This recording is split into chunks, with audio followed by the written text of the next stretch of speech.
Boa tarde, gente. Bom, queria agradecer o convite da Auditar de me convidar. Na verdade, é a minha chefe, eu estou aqui representando ela, a Mônica Chaves.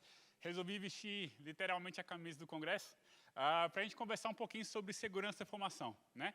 E a segurança da informação é meio isso aí mesmo, né? Não são 300 de Esparta, porque a minha diretoria são só 3, eu e mais 2. Então, você pega o 300 e divide por 100 e chega lá onde eu estou. Bom, mas eu queria começar essa minha palestra mostrando que, relembrando, na verdade, né? Que 2020 foi um ano que mudou tudo. Eu sei que você já escutou isso 1 milhão de vezes, eu vou falar aqui mais uma. 2020 foi o ano que mudou tudo. E mudou não apenas por causa da situação da pandemia. Mas você lembra como foi o começo? O tribunal resolveu colocar todo mundo em casa, e a grande pergunta era, e agora? Muitos de nós topamos isso, às vezes querendo experimentar como é que seria trabalhar em casa de forma obrigatória, né? Mas logo depois veio o lockdown, fechamento das lojas, as dúvidas sobre se o Covid ia chegar de uma forma avassaladora ou não. Nós não sabíamos nem como contabilizar o Covid, lembra disso? Não sabia se a melhor forma era média móvel, média estática. A gente não tinha um grau de risco, se o risco era alto, médio ou baixo, devido ao número de contaminação. Depois de um tempo, em abril, maio, a gente começou a entender melhor como o Covid funcionava. Em junho, ninguém mais queria saber de Covid. Depois, né, parece que o assunto cansou. Depois veio a questão do plano, depois veio a questão das vacinas, e já tem 2 anos que a gente está nessa. Mas em 2020, a partir de 2020, realmente tudo mudou. Tudo começou a ir para onde? Ir para o online. E não foi só o trabalho que foi para o online. Não foi só o comércio que foi para o online. Os golpes também foram para o online. Provavelmente você já passou por isso, né? Já teve a sua foto do WhatsApp clonada e alguém mandar uma mensagem para os seus familiares pedindo o quê? Dinheiro. Tá? Você passou por isso. Essa situação, gente, não aconteceu por acaso. O que antes os golpes aconteciam no mundo presencial, a partir de 2020 eles também foram para o mundo virtual. Em 2021, por exemplo, teve um caso de uma empresa finlandesa chamada Vastamo. Vastamo é uma empresa de psicoterapia da Finlândia que atendia não só a Finlândia, atendia a Europa inteira. E em 2018, um hacker se infiltrou na Vastamo e ficou lá 2 anos escondidinho, quietinho, só coletando dado. Durante 2 anos, eles tiveram acesso a todos os registros psicoterápicos da Vastamo. Isso é um problema grave. Por quê? Quando uma pessoa passa por uma terapia, gente, ela precisa de 5 etapas. Tá? Passa por 5 etapas. Primeira etapa é negação. Eu não preciso de terapia. Eu sou bem resolvido. Eu sei o que eu estou fazendo da minha vida. A primeira etapa é negação. A segunda é raiva. Eu não acredito que eu preciso disso. Meu Deus do céu, não entendo isso, não vou fazer isso. Terceira etapa é a negociação. Eu acho que eu vou ter que fazer. A situação lá em casa não está legal, a situação com meu filho não está legal, meus pensamentos estão meio fora do lugar, eu acho que eu vou ter que fazer. Depois, você vai para a 4ª etapa, a etapa da depressão. Caramba, eu realmente não sei o que eu estou fazendo da minha vida. Até que vem a 5ª etapa, que é a etapa da aceitação. Todo e qualquer paciente passa por essas 5 etapas antes de finalmente aceitar fazer uma terapia.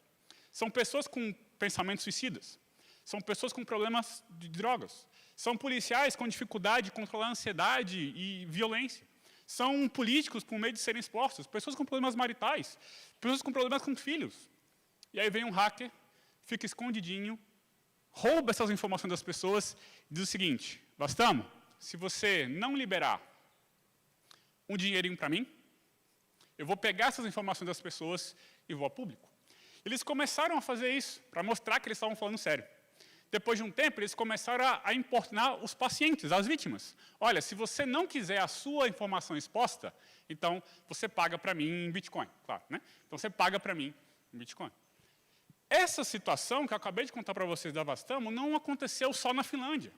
Aconteceu também aqui no Brasil. Aqui estão exemplos compilados pela STI, CETIC, contratos da Embraer, o STJ foi atacado, a Eletrobras foi atacada, o TJ do Rio Grande do Sul foi atacado, a Polícia Federal também, né, o JBS, outras instituições aqui também, ó, o Ministério da Saúde, a CGU, a Polícia Federal, a Lojas Renner, a CVC.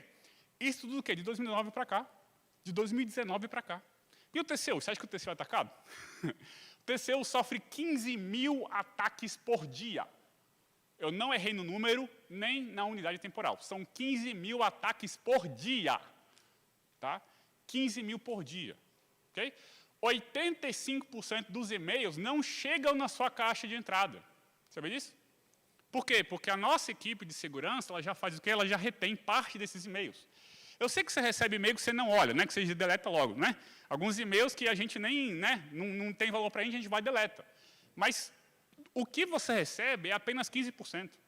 85% nossas soluções de segurança já enterram. Já enterram automaticamente. E a questão é, o TCU é um órgão muito atacado. E lembra que eu falei que a pandemia mudou? Pois é. Antes, você entrava no computador do TCU, aonde? Do próprio TCU, não é? Agora, após-pandemia, como é que é? Você usa o seu celular, né? Você deve ter o Teams aí no seu celular. Você usa seu computador de casa, né? Você veio participar do congresso da Auditar, trouxe notebook, então você acessa também pelo notebook, né? E se tiver difícil, você ainda pede emprestado da família, né? Então você tem o quê? 5 possibilidades de entrar no TCU. De entrar no sistema, na rede TCU, que a gente chama, seja fisicamente ou a nuvem. Então, são 5 possibilidades. E você vai concordar comigo, eu acho, né? O meu computador não chega perto, né, do nível de segurança que nós temos dentro do TCU. E como as nossas multiplicidades de acesso ao TCU aumentaram, nosso risco também aumentou. Além do contexto inteiro, nós temos esses dados aí que me assustaram a primeira vez que eu vi. São 15 mil ataques por dia, tá, que o TCU sofre. E a gente não só caiu, né, conforme outros órgãos caíram, porque nós temos uma equipe fantástica na CETIC, o Edu está aqui, né, na STI também, e em outros lugares do tribunal, que fazem essa defesa da gente diariamente. É um trabalho de bastidores que muitas vezes nós não vemos, né, mas que é o pessoal que está todo dia ali evitando que esses ataques prosperem. Tá? E é justamente por isso que a presidência decidiu instituir a CESOV no TCU. Então, a CESOV é Secretaria de Ouvidoria e Segurança da Informação. Tá? Então, a gente tinha antigamente a ouvidoria, que era uma assessoria, que cuidava basicamente dos pedidos de lei de acesso à informação e mais algumas coisinhas. Né? Então, era uma assessoria, a assessoria virou uma secretaria com 2 diretorias. Uma diretoria é a diretoria de ouvidoria, que é do Olívio, e a outra diretoria, que é a minha, né, que trata de segurança da informação e proteção de dados pessoais. Tá? Só que, mais uma vez, falar de segurança da informação, gente, não é responsabilidade da CESOV. Tá?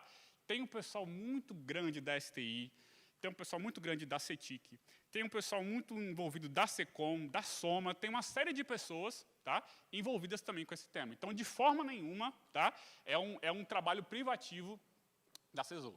Mas, falando então em segurança da informação, essa é a importância dos dados, gente.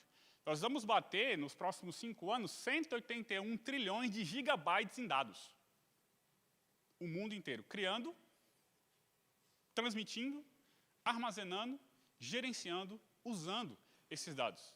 São 181 trilhões de gigabytes. E o TCU, ele retém parte desses dados. Quantas EFS você não acha que gostariam de ter um LabContas para chamar de seu? Você vai na Europa, diz que você tem um LabContas da vida, o pessoal acha fantástico. Muitas EFS dizem, inclusive, né, que no país deles isso de forma alguma aconteceria, porque se concentrar tantos dados na mão de apenas um órgão, alguns dizem que chegaria a ser até temerário. Nessa importância dos dados, o Fórum Econômico Mundial, dos 5 grandes riscos que eles elencam para 2022 e 2023, 3 são relativos à questão digital. A desigualdade digital, as falhas na segurança cibernética e o colapso da infraestrutura de TI. São riscos que estão o quê? Permeando a nossa organização. E, para isso, a gente precisa o quê? De segurança da informação. Segurança, gente, é um pilar não, são 3 pilares, na verdade. Tá? O primeiro é a confidencialidade. Ou seja, o que eu quero aqui? Eu quero que apenas pessoas autorizadas, tá, tenham acesso a determinada informação. De outra maneira, eu quero evitar acessos não autorizados a alguma informação. Quando a gente tem um relatório do TCU que vaza antes do acórdão, isso é um problema de confidencialidade. Por quê? Porque pessoas tiveram acesso a esse relatório antes do momento adequado. Okay? Uma outra questão da segurança da informação, outro pilar, é a integridade. Eu tenho que garantir que a informação ela não seja manipulada nem alterada indevidamente. Recentemente, o iFood passou por um problema desse. O que aconteceu lá? Você ia pesquisar lá um restaurante para pedir comida, sei lá, o Taioba. Tá? Aí você ia pesquisar um Taioba, e quando você ia pesquisar Taioba, não retornava nada. Porque o hacker ele entrou no iFood e ele mudou o nome do restaurante para apoiar um determinado partido político. Tá? Recentemente, semana passada, teve até um site muito famoso, né, que passou por isso também, Encontre o Erro. né? Não sei se você já viu. Pois é. Mas então, e além dessa questão da integridade, isso é, a informação não pode ser, de forma alguma, tá, manipulada ou alterada indevidamente, nós também temos a questão da disponibilidade. Tá? A Renner passou por um ataque recente. O hacker derrubou lá o site deles por 3 semanas. Imagina uma empresa ficar fora do ar durante uma pandemia, 3 semanas, onde ela praticamente só vendia online. Tá? Só que assim, não é só a Renner, né, gente? Ó, 1, 2, STJ, para o Poder Judiciário do Ministério Público de São Paulo, Saúde, CGU, PF, PRF e FPR também confirmaram a invasão, mais um TJ. Ou seja, isso acontece diuturnamente. Acontece frequentemente. E, mais uma vez, se não é o esforço da equipe, a gente poderia incorrer também nessas mesmas questões. Agora, confidencialidade, integridade e disponibilidade. Alguns autores colocam a quarta hipótese, a autenticidade, né? Até alguns normativos nossos também tratam também da autenticidade. Mas você decora aí o CID, tá? Confidencialidade, integridade e disponibilidade, já estou satisfeito, tá? Tá muito bom. Agora, por que essa questão é importante, gente? Não é só uma questão de imagem do TCU, tá? Não é só isso. Tem a ver até com a nossa liberdade em usar esses dados. Porque o TCU tem acesso a uma série de dados. Você consegue entrar no LabContas hoje, com apenas um CPF, algumas poucas informações, você consegue puxar a vida inteira de um sujeito. E isso é um poder muito grande, né? E se nós não cuidarmos bem desse poder que nós temos, o que vai acontecer? Vão tirar da gente. Vão tirar da gente. Então, amanhã o pessoal vai... O Aloysio e o Rafa vão apresentar aqui trabalhos bastante legais com análise de dados. São trabalhos que mostram a potencialidade que esses dados têm de gerar benefícios para o TCU e para a sociedade. Mas e se, por causa de uma falha nossa, nós não tivermos mais acesso a esses dados? E se tirarem da gente esse tipo de ferramenta? Qual o potencial de agregação de valor do TCU? Seria muito baixo. Não é só uma questão de imagem. É uma questão de imagem, mas também uma questão de agregação de valor, da perenidade, a sustentabilidade do TCU ao longo do tempo e sua capacidade de entregar resultados. Então, segurança e informação não é uma questão burocrática. Mais do que nunca, é uma questão estratégica. E aí eu sempre ouço a seguinte afirmação. Jet, segurança e informação é óbvio. É óbvio, é só tu não botar o e-mail no lugar errado, e etc., e é óbvio. Mas trabalhando já há um tempo com esse tema, eu digo para vocês que segurança e informação, infelizmente, não é óbvio. Porque se fosse óbvio, nós não teríamos colegas nossos usando o e-mail do TCU, tá, para pedir iFood, para pedir Uber, ou pior, né, em site de entretenimento adulto. Tá? Sim, aconteceu. Nós não teríamos outros tipos... Eu não posso contar muito porque está sendo transmitido o evento, né? Mas eu não posso também ter outros tipos de comportamento que não são compatíveis com o acesso aos dados que nós temos. Nós precisamos tomar muito cuidado com isso.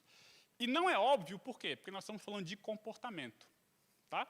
Segurança de informação, gente, não é só firewall, antivírus, etc. Isso aí é básico. Tá? Comportamento é que é o desafio. Porque, pensa, vamos lá, a gente está em tempo de Copa do Mundo, né? Vai ser em novembro, agora lá no Catar. Muito bom. E eu, como bom brasileiro, né, não acredito, mas estou iludido. Não é isso? Brasileiro é assim, né? Confia, mas não confia. Né? Então, eu estou dessa forma. O Hexa vai vir, né? Mas estou iludido. Então, a gente é sempre assim.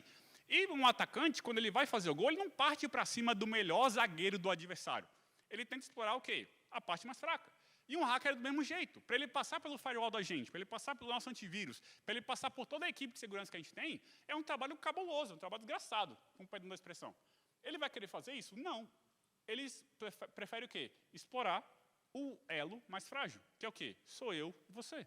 O nosso comportamento, que se não estiver adequado, tá, pode levar a um problema grave. Quer ver só? Ministério da Saúde, 2021. Né? O Ministério da Saúde fez um aplicativo, Conect SUS, lembra dele? Onde você tinha ali dados da vacinação do pessoal contra a Covid e mais algumas coisas. Né? O hacker fez o quê? Ele conseguiu quebrar a senha de uma pessoa né, com um grau de acesso muito baixo, e depois ele conseguiu o que a gente chama de escalar privilégio. Ou seja, com base nessa porta de entrada que ele encontrou, ele foi crescendo e conseguindo acesso a outras contas que tinham cada vez mais acesso e domínio sobre esses sistemas. Tá? A ponto de ele conseguir entrar de forma tão violenta que ele derrubou o Conect SUS. Tudo começou por quê? Por causa de uma pessoa que recebeu um e-mailzinho lá no Saúde.gov.br, resolveu clicar num link de forma indevida. Tá? Repare, o firewall não adiantou, o antivírus não adiantou. Por quê? Por causa de um comportamento inadequado. Pensando nisso, tá? Eu estou caminhando aqui para o final, para eu compartilhar com vocês 3 dicas. Tá? Primeira dica, gente, usem o OneDrive. Tá? Usem o SharePoint. Beleza? São repositórios que foram proporcionados para a gente pela infra de TI para que a gente usasse.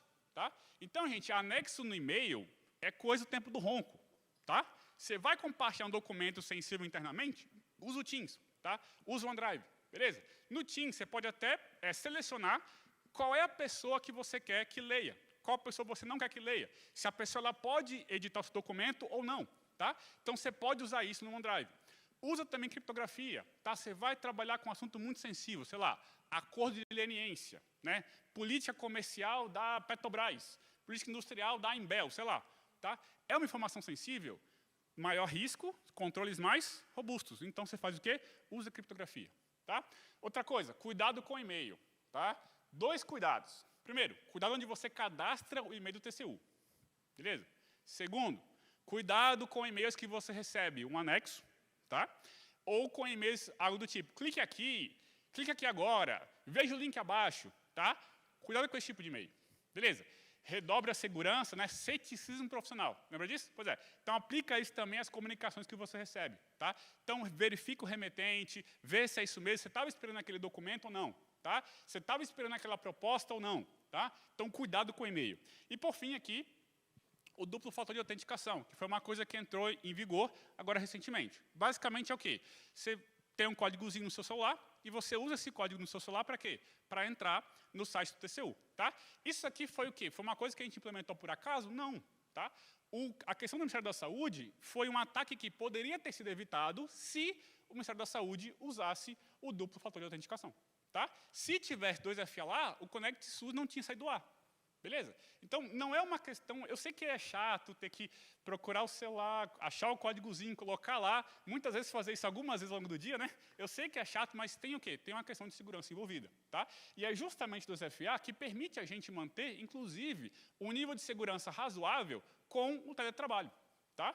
Por quê? Porque você acessa agora o TCU pelo seu celular, pelo seu notebook, pelo computador de casa, etc. E o 2FA eleva o nível de segurança sem evitar, tá, que a gente perca a flexibilidade inerente a tudo isso. Tá? Então, fica essas 3 dicas aqui, dicas super simples. Tá? Mas é aquele negócio, né? O óbvio precisa ser dito. Tá bom? Se você tiver mais dúvidas, você pode entrar na página aqui do TCU, tá? tcu.gov.br/SI.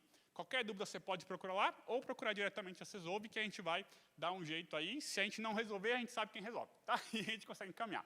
Por fim, gente, uma pergunta. Vocês sabem o que aconteceu com a Avastamo? A empresa de psicoterapia que foi atacada? Sabe? Não? Pois é, ninguém nunca sabe. Muito obrigado.